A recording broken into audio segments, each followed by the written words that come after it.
Malaman nyo yung story kasi marami nagpi-PM sa akin kung ano talaga yung nangyari. So I can't answer every one of you guys because I'm busy too, okay? So yeah, going back. So when I learned that the case was actually filed before the Department of Justice, so doon ako natakot kasi nga, as I mentioned earlier na it can be politicized, okay? The DOJ can be weaponized, especially at that time. It was still, sino nga yan? Rimulya who was heading or who spearheads the office. Okay? So, pero ang ano pala ngayon is prima facie evidence. So, yun na. So, natalo siya.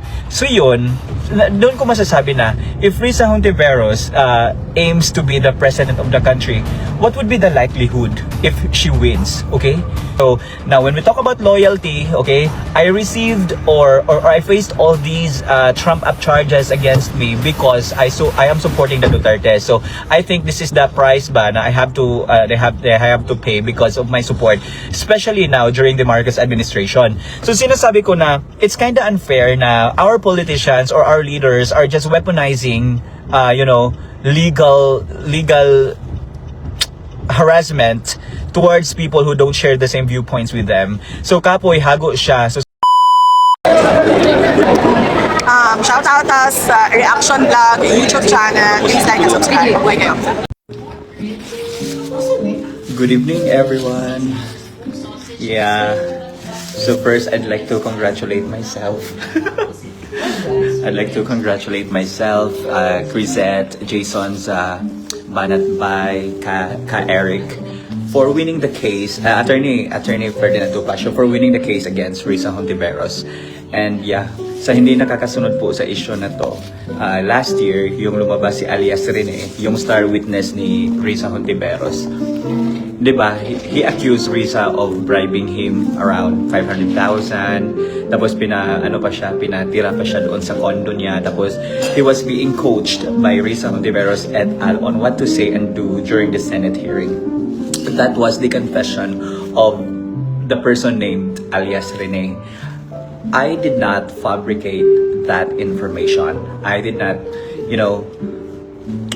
I did not use such a confession to put malice or to accuse Risa Hontiveros for a certain crime.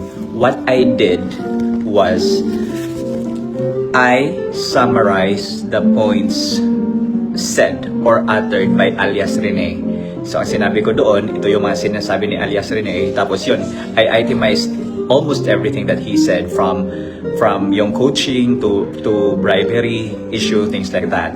And then eventually, when it went viral, I think it's shared by people, mga 15,000 shares ata yun. Kasi very viral talaga yun. And I was able to reach around 5 million people at that time. Okay? But eventually, without any notice, Facebook removed that post. Kasi ang sinasabi daw, it's fake news, things like that. So, yan yung start. And then, because, parang unfair for me na I wasn't informed na tatanggalin yung post na yun because it's simply a summary of what alias Rene has said during his confession, ganyan. So ang ginawa ko, I wrote about Risa Tanas' silence is very telling. The deafening silence of Risa Tanas is very telling. So I wasn't talking about the anymore. I wasn't talking about the content of alias Rene's confession. I was talking about the silence of Risa Hontiveros because for how many days? 2 days, I think, Risa Hontiveros was so silent at that time. There was no, PR. There was no media mileage. There was no coverage from mainstream media. There was no statement from Risa Hontiveros denying all the accusations of that person, alias Rene. Okay? So kaya I formed my opinion, my observation based on the development of that story. So what I did is sinulat ko na nga, Risa Tanas' deafening silence is very telling. So by that, I reviewed or I researched more about Risa Hontiveros' cases or issues in the past. So doon natin makikita na during the Farmally, parang may binayaran siya. Tapos yung alias Bicoy, di ba? Yung si Peter Advincula, lumabas din siya. He had press con telling na he was being coached by Trillanes, Risa Hontiveros, and sa press ko na yun, yung timestamp 8 minutes, yan yun, doon minention na si Risa Hontiveros, the Liberal Party, sila daw yung nag-coach kay alias Bicoy, okay? And then, yung kay Ching Paras, yung wiretapping issue, and yung sa ombudsman na final ni Attorney Ferdinand Topacio, yan yung mga arguments na ginamit ko. Ang sinasabi ko doon na there is indeed a pattern of behavior ni Risa Hontiveros na, you know, tampering witnesses, things like that, okay? To my surprise, kasi after 2 days ata kung hindi ako nagkakamali ha, biglang lumabas si Risa Hontiveros on social media and mainstream media, nagpa-press con. And I thought I will not be part of those people na pa-filean niya ng case because nga, anong tawag dyan? Because nga, I only wrote a summary of what alias Rene has spoken, okay, or has uttered during his confession. Ang sinasabi ni Risa Hontiveros is, it's libelous daw, may malis daw for calling her Risa Satanas, okay? Tapos, if you are going to see the grand scheme of things, you would realize that it's not only myself who used the term Risa Satanas. It has been used for several times by many people across the globe, di ba?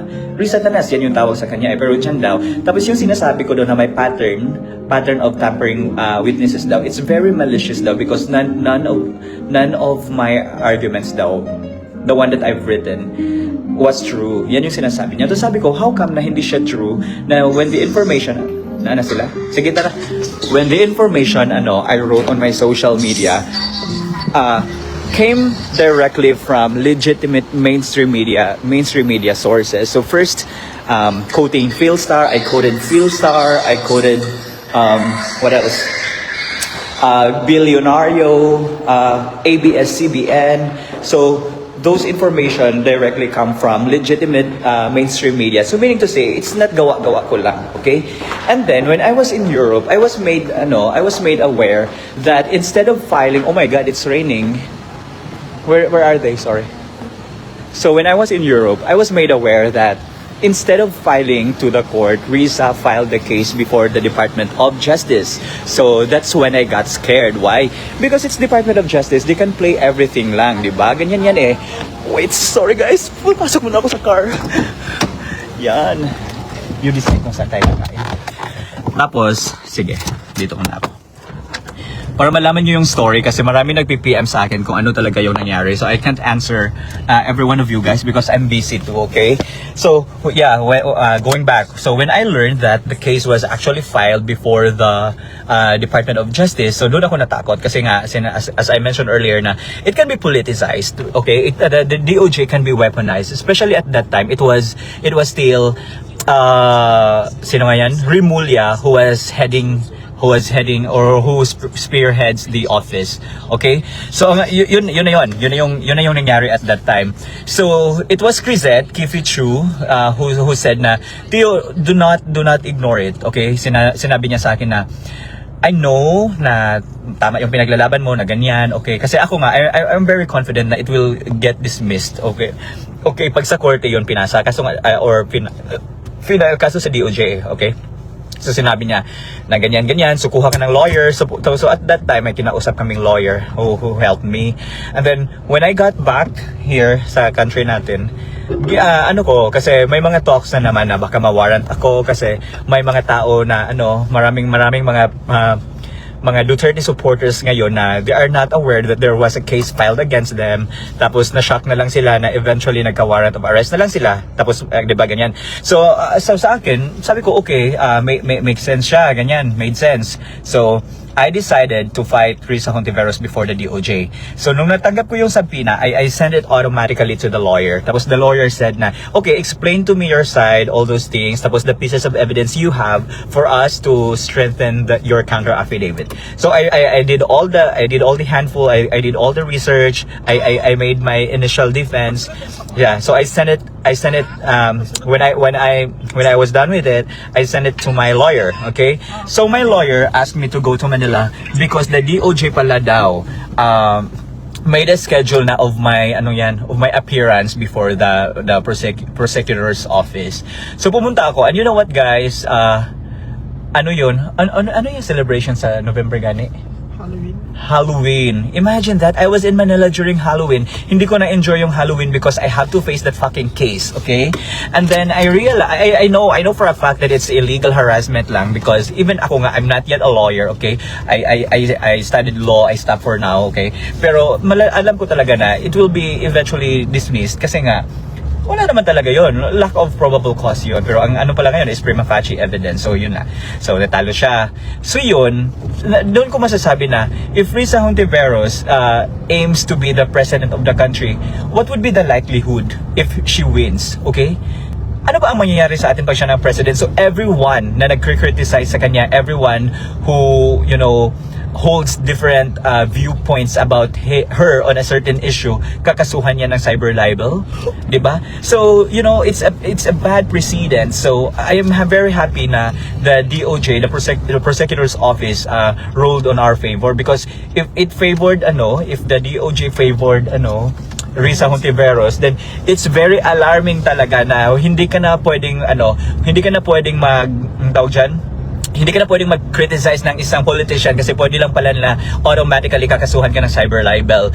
So ito yon, you know the hustle. I'm from Davao, okay? I have to book my ticket to Manila because I have to be physically present in the Department of Justice. So pupunta ako doon expecting na Risa Hontiveros will be there. But when I arrive at the Department of Justice to file my counter affidavit, wala pala si Risa Hontiveros. Ang pinaharap niya lang is yung lawyer niya. Bata pa naman. And I know I'm not using this, I'm not taking this against the lawyer because you know, it's their job to do so.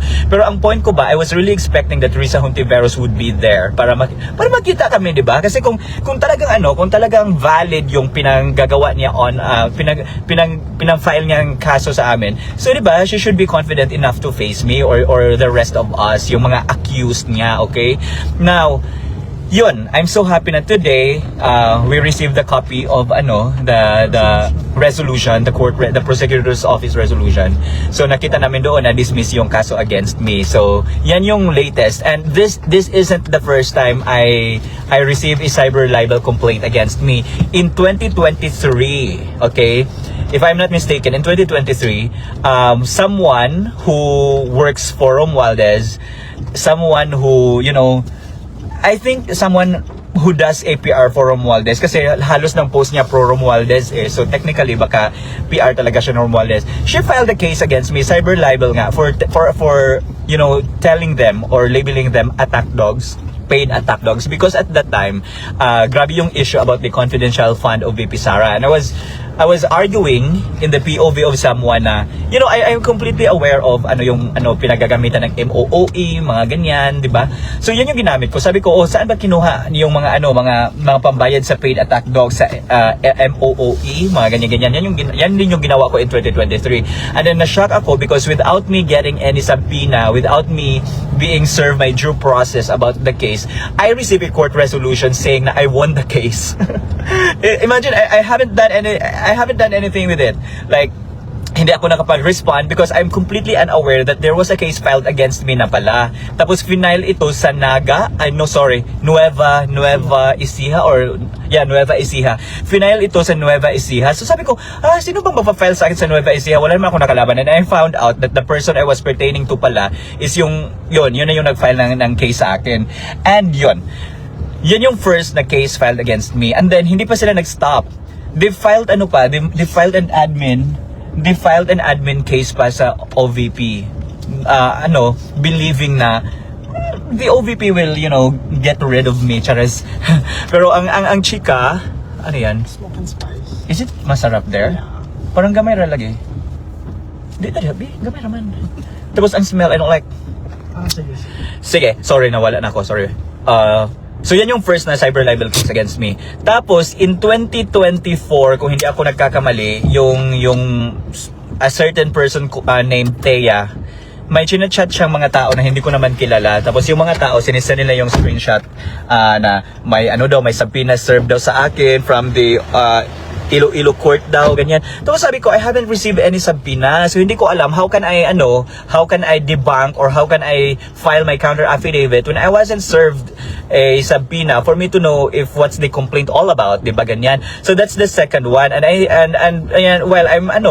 asked so many people in Iloilo, wala man daw silang nakita na final sa akin. So I was expecting na maybe it got dismissed again. So that's the second case na file sa akin.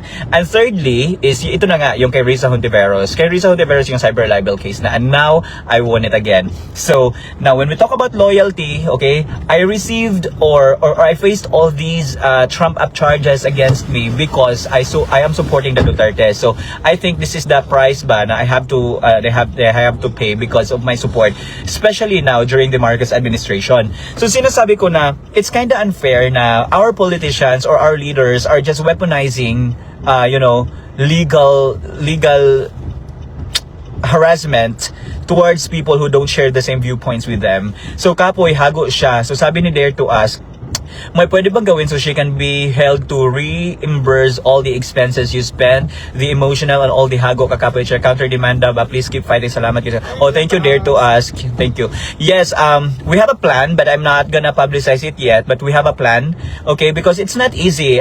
Imagine if you're from Davao and you, for example, I received the subpoena today, so I only have 2 days to go to Manila. So the ticket one way is around 8,000. Tapos of course I have to go back home, so I actually paid around 14,000 or 12,000 kasi nga very late na yung pagbuko ng ticket going to Manila. So that's very hassle. And then at the same time I need to pay for the printing yung sa mga counter affidavit ko, tapos yung pagpadala yun marami, tapos yung hotel ko. So that's the hassle actually, and I did not ask any help from anyone, even from the Duterte supporters. Well, hindi ako nagpa-Gcash because kaya ko pa nga, okay? So kung kinakaya ko, I know nakakayanin nyo ring lahat. So laban lang tayo hanggang sa dulo, okay?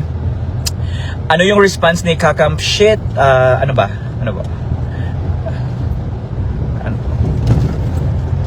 Ang bilis, hindi ko nababasa. Congratulations, thank you.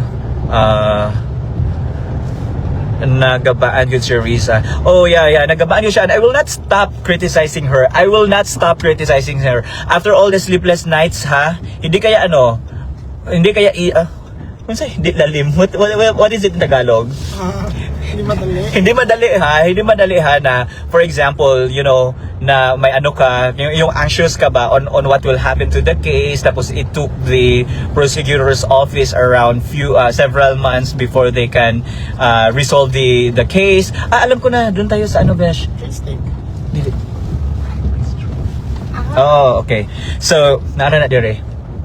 So yun, Risa, if you think na nagtagumpay ka for silencing us, try harder, try again, okay? If you think na yung mga tao na nag-criticize sa'yo or yung mga sinasabi ng mga tao against you about your public persona, about your conduct as a senator, ay mga libelous yun ng mga comments, then I think it's time for you to review jurisprudence, okay? Yung mga cases na, the cases that we're talking about, freedom of speech and expression, because gapataka na lang yun ka, putang ina ka ha, nag-face off ko sa emo, gigutom na ko. Na-bullshit ko, na-recall yun na ko, guys, na-recall yun na ko nga ni adto kog Manila ha, at my own expense. I paid for everything, flight, hotel, the lawyer, the food, and everything, para i-face ko lang tong trump up charge na final ng putang inang Risa Hontiveros ka. Okay? Naalala ko na grabe pala yung mga gabi na I was drafting my response, I was drafting my defense. I have to research everything just to make sure na nakakomply ako, kahit alam ko naman na matatalo kang putang ina ka. Okay? Alam ko naman di-dismiss yun. Ay, hindi ito magulong eh. Alam ko naman di-dismiss yung kaso. It's just that I have to do it ba kasi dapat I have to be compliant, kasi if I don't comply with the requirements na imposed by the law, well, ako yung dihado because wala akong response, baka ma-warrant of arrest. Yan lang talaga yung fear ko, baka ma-warrant of arrest ako. But then again, it's a divine intervention. So, hindi nagtagumpay ang Satanas, okay? Hindi nagtagumpay ang Satanas sa Panginoon. Charis. Ano pa? So, yun.